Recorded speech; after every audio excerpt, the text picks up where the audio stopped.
That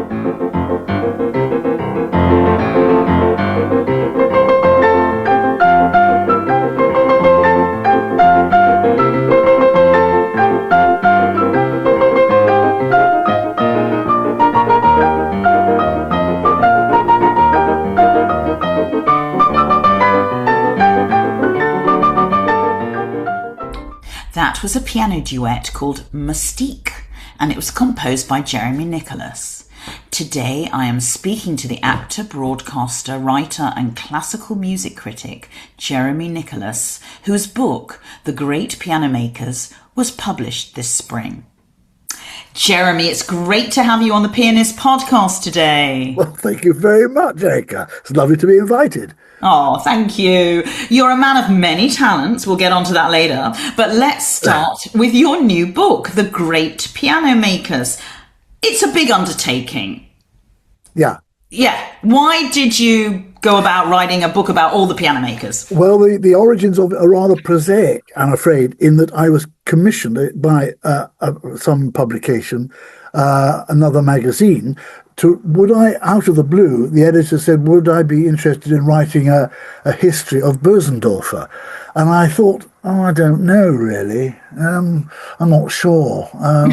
What's interesting? So I said, well, okay, I'll have a go. And I wrote it, and I got absolutely fascinated by the subject, by the whole, who was Mr. Bösendorfer? How did he start off? And how did he become so successful? And why are they sort of iconic these days? And blah, all that sort of thing. And then, so that was successful. And then the lovely editor said, do you want to do another? And another, and another. So it started, the whole book is really a series of very expanded, updated, revised, and much more detailed versions of articles I wrote for magazines. And it started a long time ago, 2006. And gosh, the piano world has changed a great deal since then. But along the way, having thought at first, well, I don't know. Of course, I became completely fascinated by the whole thing. Strange things emerged which I never realized, like most of the people who founded the great makes, like Steinway, like Bechstein, they weren't musicians. There were very few of them were musicians or pianists. Mostly they were cabinet makers and inventors. And I found that was a big surprise for me. Goodness. That only a handful of the people in the book were actually pianists and also piano designers and piano manufacturers and salesmen and businessmen all combined. Very few of them. Clementi, a man called Henri Hertz, and very few others. So that was the interesting byways and things that I didn't expect to come out of the book. But although there have been many histories of the piano, straightforward histories of the piano, its development, and, who invented the double action Viennese doobie-doobie, whatever. Yes. That wasn't my aim, really. It was to just chart the history of each individual maker. Yes. But you get, in the course of the book, I hope, a kind of oversight of how the piano developed. Yes. It's fascinating. I'm turning to one chapter, 5 Saxons and a Czech. Yeah. Interesting. And there are names here. Yeah. A lot of them are well known. Are there some, I can see some names I'm not quite familiar with. Petrov, I guess, is the most famous Czech make, wouldn't you say? Yes. And the story of how they overcame the problems during the Second World War, and how the family, the whole factory was taken over by who, and then they had to really fight to get it back after the war. So there's a lot of political history in it as well. Things like, I didn't realize, Mrs. Bechstein, Helena Bechstein, was a great friend of Mr. Hitler. And and you think, oh dear, where did that all go wrong? And she was punished after the war quite severely. And Bechstein really took a step backwards, not quite understandably, after the war. And things like that which are thrown up. You think, well, I would have associated Bechstein in any way with the Nazis, but they were, unfortunately. Yes. But then but then you find little um, unexpected little highways and byways which have always intrigued me, Hmm. as indeed do the highways and byways of piano literature, which we might talk about later. I mean, things like uh, there's a guy called Paul von Jenko, Yes. 1856, 1919. Yes. And his purpose was to simplify fingering, extend the pianist's reach, and to fit the hand more comfortably, right? And he did this. I mean, it's crazy now, but he achieved this by using button-sized keys stacked in 6 tiers, and the notes were arranged in whole tone intervals.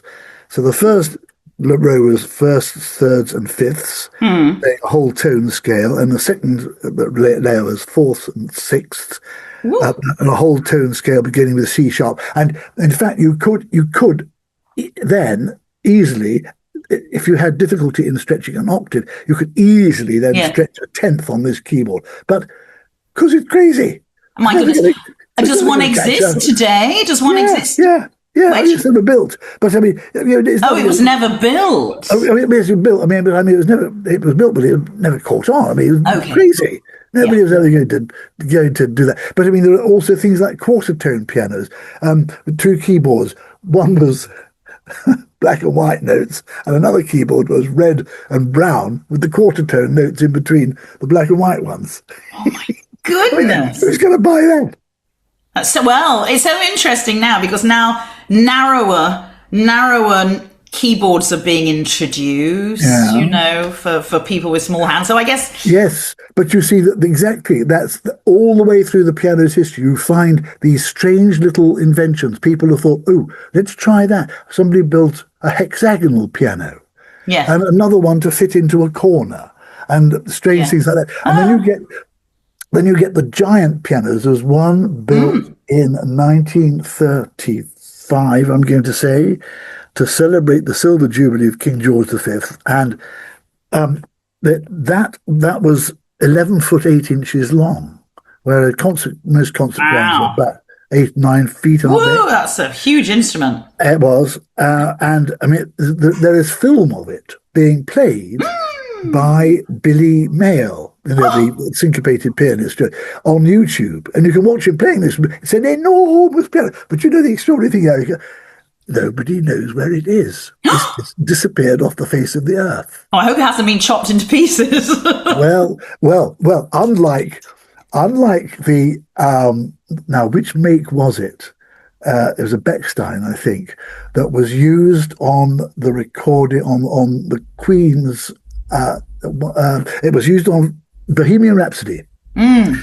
And a lot of the Beatles albums, because it was a piano in Abbey Road. And that ended up with somebody you might know, Terry Lewis and Jacques Samuels. Yes. And it was a white piano, and it just put into a warehouse. And then one day, apparently, Terry's secretary had a phone call. Oh, Terry, somebody's asked if they can use the white piano that was in Bohemian Rhapsody. They want to use it in a film. Do you know where it is? And Lewis said, oh my word, I sent it to the scrap heap 5 years ago. It was smashed up. Oh my goodness gracious. There was no room in the warehouse. So it was smashed. Why? Anyway. Oh, that is a shame. Little things like that. The one thing I do hope about the book, it's kind of a niche subject, I realise, the great piano makers.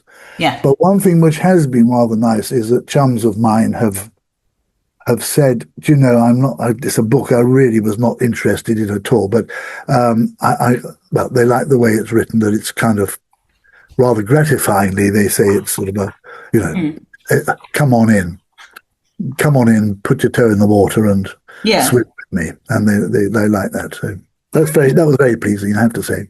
How interesting. Has it changed your view, like when you're in a concert, going here, there and everywhere, and you listen to the piano on the stage? Has it changed your... Yes. Yeah. It's certainly, with certain makes, yes. You listen to Kawai, the one that Pletnyov plays, And you can hear the difference between that and, for instance, a Fazioli. And you wonder, I'm not sure whether I'm not going to say which is which, but I'm not sure that's the right piano for that composer. I wonder if it would not sound better on another make, which I had not really thought about before. Pianos for different composers. The sound, obviously, What do you think? Can I tell you something which happened the other day? Yes. And I don't know whether you know the answer to this. Well, I was talking about, some chums of mine were talking about my book on Zoom, on a Zoom call, actually.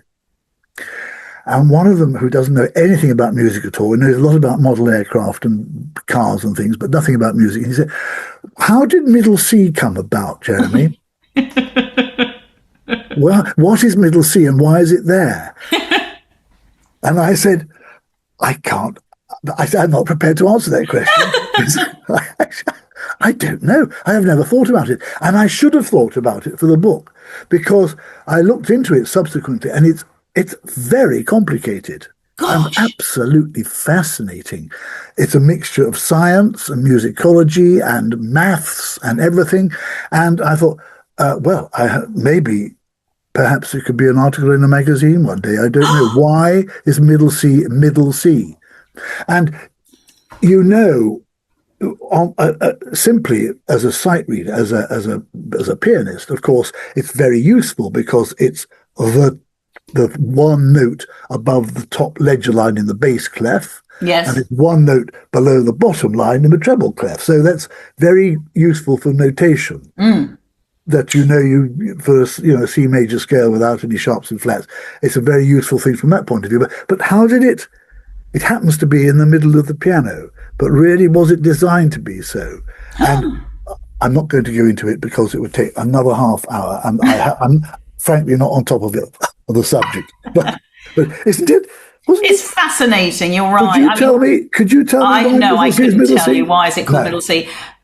It's the geography, the whatever. But as you say, it's more than that. It's the science. No, I wouldn't know. I could quickly ask good old AI for some help there, but I'm not going to. AI is quite good on it. I think it's sort of Pythagoras and people like that. It goes back to. It's certainly pre-piano anyway. This is fantastic. I think it would really be good for an article in Pianist, actually, Jeremy. So I give it to you pro bono. Let's speak about it afterwards. I know we could go on and on about your book, and it sounds amazing. Everybody, it's called The Great Piano Makers, and it's published by Chiselbury, yeah. Okay, it's great. I'm sorry I have yet to read it. Well, it's got lots of pictures. Yes. And the print's quite big. Yes, it is. It is. It looks great. It's got a very good index, extremely good index. So, and you can dip into it. It could also, it could be a loose-side book you can just dip into and have half an hour on Challen or half an hour on Broadwood or something. Yes, very good. No, I will do, absolutely.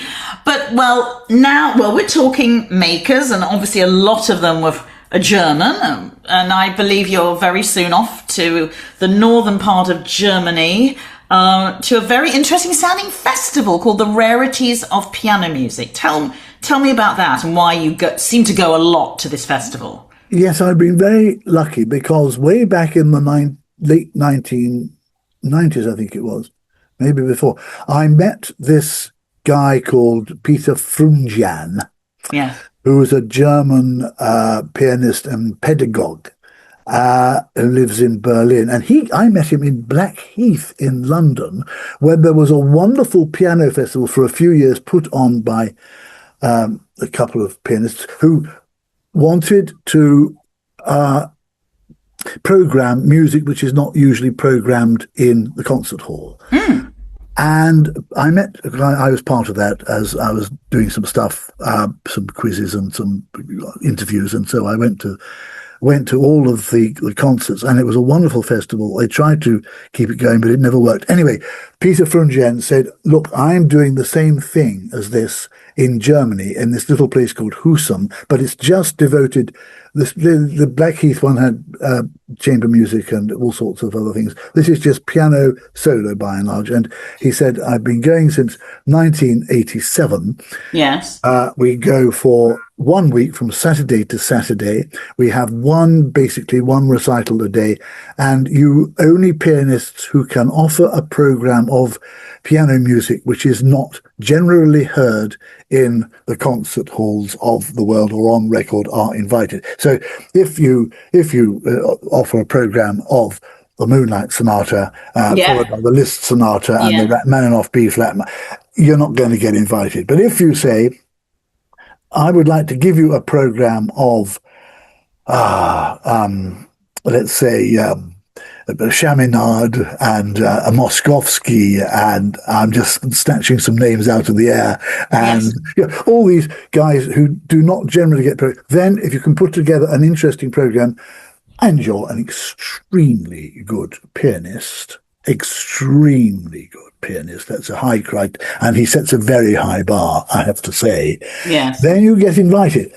And you know, this is going to be the 40th year.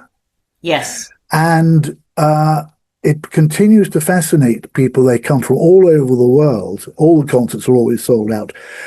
And every year also there is a highlight disc put out on the Danicord label, because it's Peter Frungen, as I said, the artistic director and founder of the festival. He is very much in cahoots with Jesper Bull, who is the founder and CEO of Danicord, the Danish record label, and they put out a disc of highlights of the last year's festival every year, and so you get a sample of a flavour of the whole thing. Every pianist gets a chance to have at least one item on the CD. I mean, I was just looking before we started. I got out.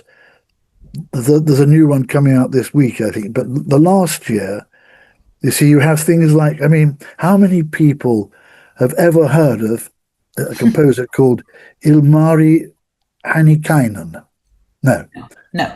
But anyway, you could have heard Severin von Eckenstein playing a conversation from his Impressions, Opus 11B, number 3. Goodness. I mean, it's really obscure stuff. A Nocturne by Viktor Kosenko, and other stuff like that. On the other hand, there were also pieces on, I'm just quoting from the CD, there were pieces by Grieg. Yeah. But improvisations on two Norwegian folk songs. Well, they're never played in concert. Yes.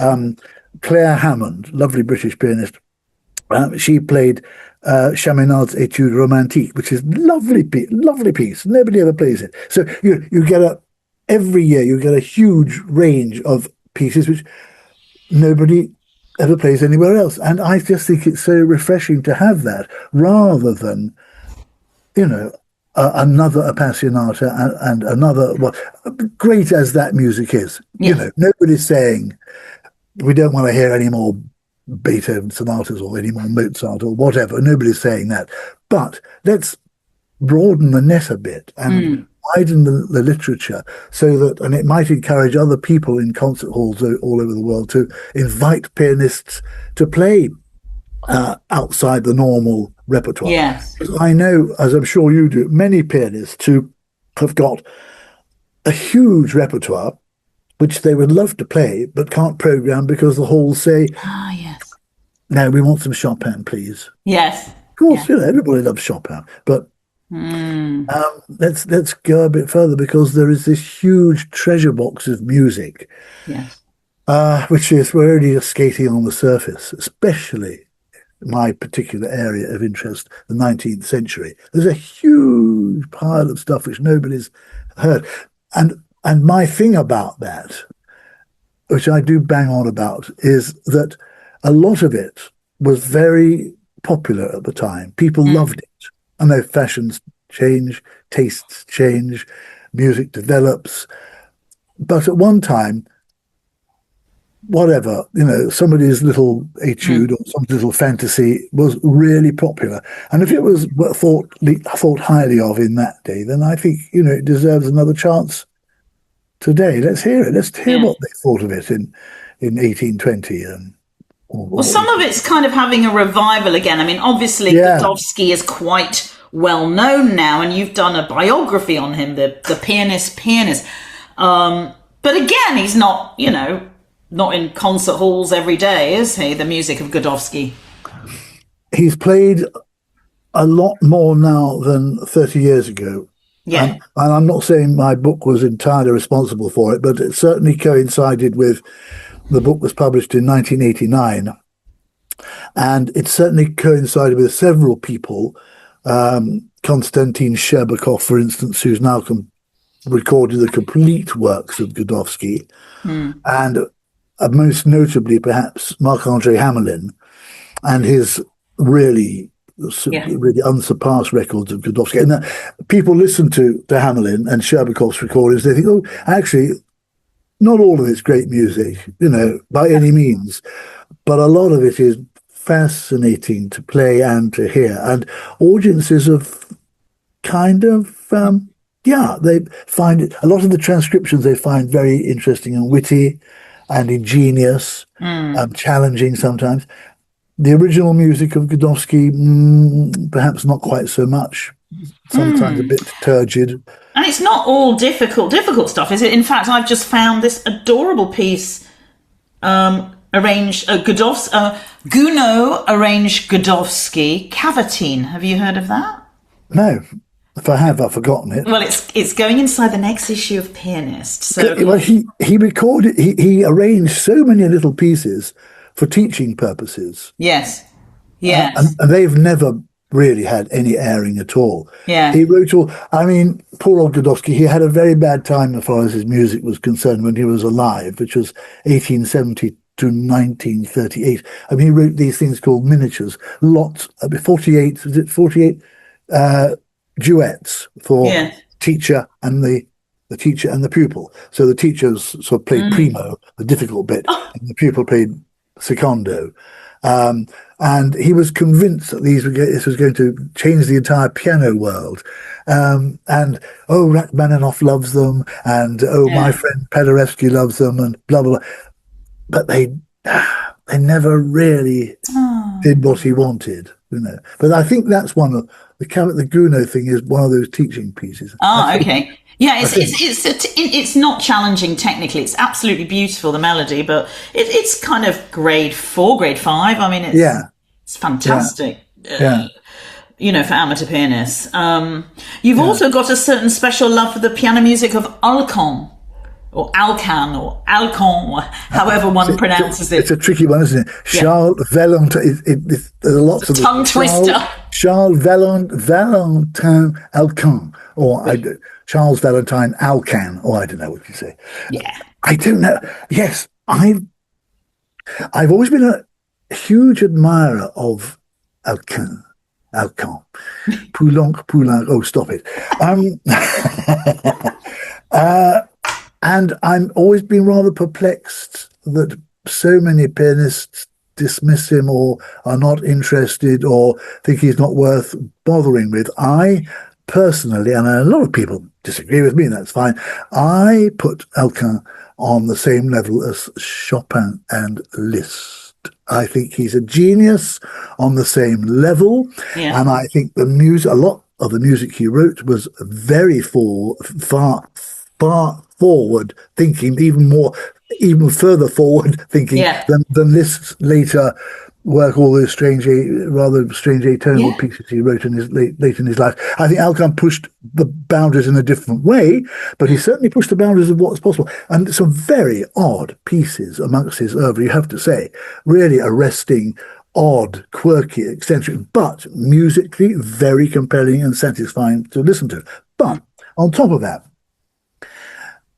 although he's got this reputation, perhaps deservedly, of writing extremely technically difficult pieces, and I think a lot of pianists haven't got the time or effort or temperament or whatever to get on top of them. some of the big works are just phenomenal to hear. They are absolutely overwhelming if you hear a good performance of it. For instance, he wrote these studies in all the minor keys, all the major keys, and the studies in all the minor keys furnished his symphony for solo piano, and then another three of them furnished his concerto for solo piano. And to hear those played live by somebody like Hamelin, or I'm lucky enough to say another friend of mine, Paul Wee, it's just stunning. Yeah. It's absolutely wonderful to listen to and wonderful to watch. It's also a visual thing because you can really see a pianist working hard, and if he's really good, enjoying it in the process. Yes. And it's interesting reaction whenever I've been to somebody's concert where they play the Alkan symphony, or especially the Alkan concerto, people stand up and cheer at the end. It's a guaranteed standing ovation. I've never been to a performance of either where people haven't just stood up at the end. You've got to. Interesting. Because it's such a lot. Because it demands such musicianship and technical skill and stamina and concentration and innate musicality. You've got to have it all to bring it off. And audiences, by and large, they know when they've witnessed or heard something wonderful. They by and large phenomenal. Yeah. So I hope that I hope rather that people will pick up a little bit more on Alkan. Yeah. Have you played any yourself? Yeah. There's one. There's just one piece I can play. Well, the trouble with Alkan, it's littered with double flats and double sharps, and I'm not the greatest sight reader, and indeed I haven't got the greatest left hand either. But I can play the Funeral March from the Symphony for Solo Piano. Okay. Which is, I don't know what grade it would be. Have a look. It's not that difficult. Okay. Yes, it is. I don't know what grade it is. I don't know what grade it is. But there are some adorable pieces too. There's the Opus 31, and then there's the Barcarolle, Opus 65. Oh, that's charming. Yes, I do play that. Yes, the G minor Barcarolle. Yes. Yeah. Yeah, and the Exquisite. And to be fair, let's be fair on the man. There are lots of little pieces, esquisses he called them. Yes. Which are, a lot of them are quite simple technically, but how much time have you got to explore all these? There's so much to to delve into. Well, you've just told us you have played this and that. You are a pianist, and I believe a very good one. No, I'm not. I really am not. I know. I can make it sound. For people who don't know, I can make it sound very impressive. I can go up and down the piano, and arpeggios like mad. Fantastic. I do have good octaves, I have to say. That I do have. And I can. Anybody who doesn't know anything about professional piano playing will be impressed. But as soon as I get in front of, I don't know, anybody who plays it professionally, the whole thing just goes to pieces, and I just can't play. I mean, it's an interesting phenomenon that I play really magnificently on my own. I mean, I, as most people, like singing in the shower, isn't it? I mean, I'm Horowitz at home on my own, and I think, I could, how wonderful this is, and gosh, aren't I clever? And then I don't know. You get in front of other people, and the hands just go to jelly. Totally. And have you had that? Oh my goodness, I've had that. Yeah, especially when you don't do it constantly. When you don't do it constantly, that's the thing. Yeah. I'm sure that's it. Because, I mean, I in my spare time, I play the organ for the local church because I love playing hymns and accompanying a really big congregation and pulling all the stops out. Some of the Anglican hymns, and God, there's nothing like it. And you see, I do that quite regularly, and I don't get nervous, even playing quite a difficult voluntary at the end. But you've got everybody around you as well. You're not there solo. You're not. You're not being judged. I suppose. But I mean, even stuff which challenges me, like the Vidor and the Bellman toccatas, I can just about struggle through to the end, but I don't get nervous doing it. It's odd. It is odd. And I try and play a Beethoven bit of the Pathétique to somebody, and it goes to pot. Practice. Yeah. Did you study? Did you train as a pianist? No, I didn't know. No. I started when I just was drawn to my parents were very lucky. There was a nice Blüchner upright, which my mother inherited, and I just sat down and started to fiddle about with it when I was 4. And then I started to have piano lessons shortly afterwards. So I started very young, but unfortunately, my darling parents just saw it as, a nice thing to do, piano lessons. And I went to a very, very elderly lady called Miss Isabel Doran. I can smell the cats now, who was very old-fashioned and severe and strict. And, this is way, way, way back before you were born. And it sort of discouraged me. And so I think I only got up to grade 4, but on my own. Yeah. On my own, playing my own stuff, I was playing beyond grade 8. Yeah. Do you see? And then somebody at school, I remember going into this music room and hearing this pupil a couple of years older than me playing "The Lady is a Tramp." Dum, dum, dum, dum, bum, ba, da, da, da, da, da, da, da, da, Yeah. Right? And I said, "Oh, that's terrific. Where's the music?" He said, "I haven't got any music." What? How'd you do it? He said, "Well, I just do it by ear, you see." And I was about 14, 15. And he said, "Look, well, how do you do it then?" So I said, "Well, you just play the tune, and then you just do the harmonies and blah." And honestly, within a week, I was playing everything. Ladies a Tramp, the American Songbook, all the tunes I knew. I just knew how I could play anything by ear, I discovered. So I'm going to ask you, can anybody do it? If they are, let's say, people who are able to know the keyboard, can anybody get away from the notes and learn to improvise by using I think they can. They can, but you have to you have to know the geography of the keyboard, I think. Of course. Don't you?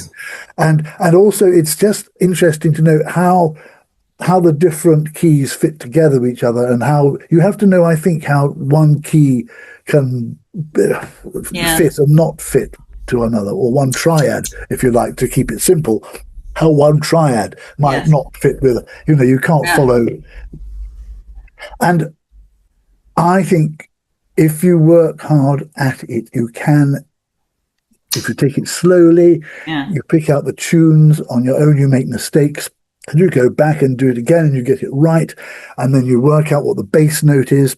And then you realize that from the bass note, you can build a chord on that, how that fits with that. And you can gradually put it together. It's a fascinating process. And then, of course, you can start, once you get the basic tune, then you start messing about with the tune and then filling in the harmonies, and then maybe filling in jazz harmonies or stuff which isn't in the original American. I'm just saying the American songbook.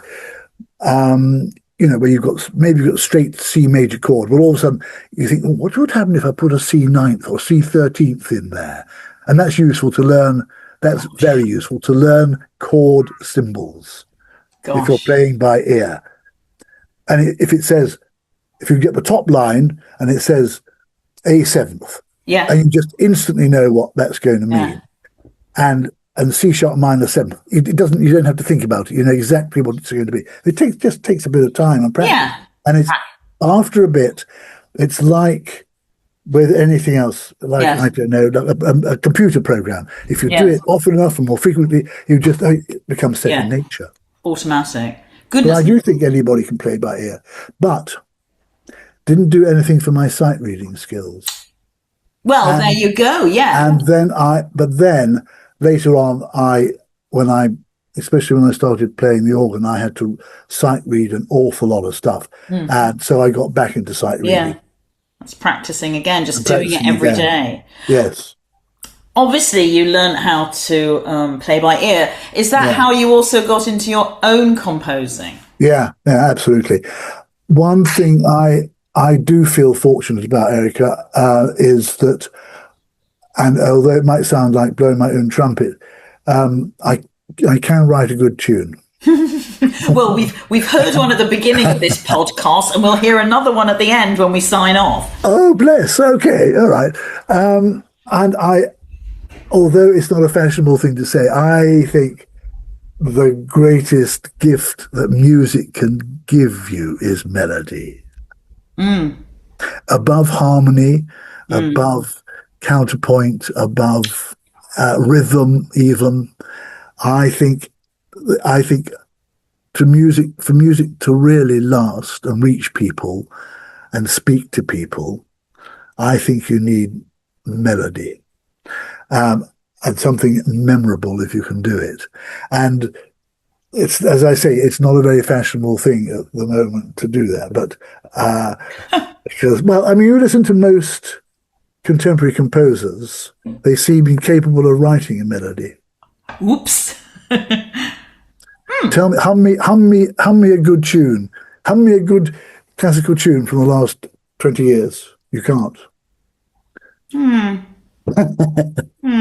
He said controversially. But you also, with a good melody, you do need an interesting harmony. Otherwise, yes, it's kind of bare and it doesn't have that atmosphere. Yeah. I don't know. It's so interesting. Yes. Well, I don't. Yeah. I mean, that's why I'm an amateur composer. I'm an amateur. I'm completely unsophisticated, and there's no counterpoint in my music. It's just I'm sort of the Eric Coates of yes. like Eric Coates, who I admire greatly, or Moskovsky, people like that, where rigorous counterpoint and thematic construction or whatever structure was not the main thing. It was, I just think they just had tunes coming out of their head. Interesting. Do you write music? Me? Yeah. No, I've written one song which I thought was really good, but play it to friends occasionally. I think it was really, I don't know how it came into my head, but that's about it.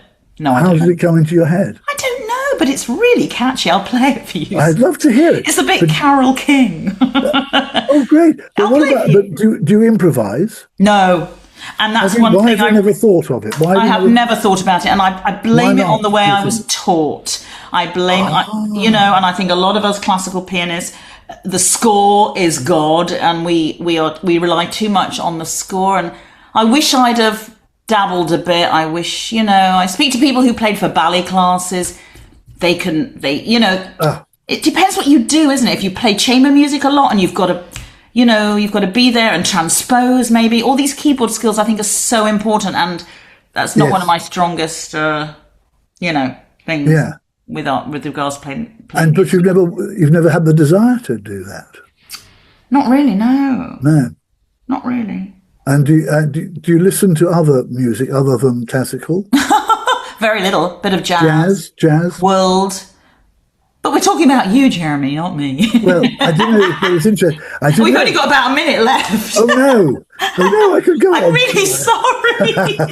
Oh, dear. Well, that's that. But I think anything that turns you on to the piano is going to be good, whatever. As long as you enjoy it. I mean, oh gosh, I love it. This is surely the message of your magazine. Enjoy, Exactly. Who can't enjoy it? And I mean, it is amazing. It's the best thing in the world, isn't it? And to discover repertoire that makes your, the hairs on your arm stand up on end, and something new to discover, and you want to play it to somebody and share that excitement with somebody. Yeah, that's it. Yeah. Yeah, Jeremy. Oh my goodness. Well, we are running out. I'm really sorry, but I just wanted to ask you. Yes. Because you've heard so many pianists in your life. Yeah. Past, present, whatever. If there was one pianist, dead or alive, you'd travel long and far to hear, who would it be? I think Ooh, you'd prefer me to say 100, but 10 or no, one or maybe a couple. dead or alive? Yes. Dead, no doubt about it. Liszt. Ah, okay. I would have given anything to have heard Liszt, to have spoken to Liszt, to have had a little cognac and a cigar with Liszt, to have just had a little. He wouldn't have taught me; I wouldn't be good enough. But to have talked to him, because I firmly believe that. I mean, whether we're talking about music or not, I think Liszt was one of the great men of the 19th century in any sphere of activity. I think he left the world in a better place than when he joined it, and without doing any very much harm, which you can't say for very many people. And the way he lived his life was fascinating, and the way he treated other people, by and large, was Yes. exemplary. And the music remains to me just extraordinary Yeah. and exciting and Totally. intriguing and memorable and all those things, and that music should do to you. So yeah, but I'd love to have heard him play. And today, do you have any favorite interpreters? Well, as Liszt. Of Liszt, yeah. Liszt interpreter. Okay, well, a Liszt. I'm not sure about Liszt. Favorite pianists today? Ooh. Oh, No, we won't. No. Is there a pianist? Is there? Oh, I've said that. Is a pianist dead or alive? You travel long and far to hear. Yeah, no. well, That would have been Liszt. Yeah. Yes, I would love to have heard Hoffman, Joseph Hoffman, because fascinating. I would love to have, obviously, I would love to have heard Godowski, but also, I think even more than those two, I'd have liked to have heard Rachmaninoff, because everybody who heard Rachmaninoff play said, he knocks everyone else out of the water. We're talking about the 20th century now, but after Liszt's lifetime. Yes. But everybody you hear, who I've met, who has heard Rachmaninoff play, and I've been lucky enough to have met quite a few who heard him play, say, you haven't heard, you records can't convey exactly what he was doing when you listen to him. Maybe there was something else about him, charisma on stage. Charisma and all that. Yeah. And the number of polls you read. Who is your top five? Your top five pianists. Cortot. Well, Cortot is pretty close. Cortot is always quite high up there, but it's always usually Cortot or Rachmaninoff who top the polls of the old school. Yes. Interesting. Yes. Oh, Jeremy. But today, I don't think I better say. I think this is a good time to stop the conversation. No, I understand, and it's so subjective, and for you, it's we're all different there, aren't we? We can have major arguments, can't we? But we all do. But it's an interesting question though, because which composer would I miss most? Yes. If I never could listen to anything, and that's a very interesting one again. I have to be honest. Looking at my CD collection, I'm sorry to say, I've got more Liszt than any other composer. Aww. Even more than Chopin, more than I think Chopin second. And looking over there, I think Bach third. Although I don't listen to a lot on the CD player now, and then fourth Beethoven. Yeah, Beethoven always comes. I've got a lot of Beethoven. Beethoven and Bach are always firm favourites. But there are some people who actually don't like listening to Chopin. Do you know? Do you realise? That's odd. And somebody said to me, a great friend of mine the other day said, she said, I can't stand Mozart. What? That is a bit strong, isn't it? You haven't been listening to the right. Anyway, Jeremy, I have to stop here. I'm so terribly sorry.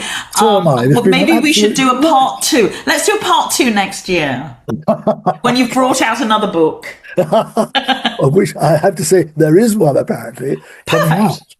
Perfect. Yes. So we'll do it again. We'll do it again very soon. Oh, Jeremy, listen, thank you so much for being on the podcast today. It was so much fun. I've enjoyed it hugely. Thank you, Erica. Thank you, Jeremy. Goodbye. Bye-bye.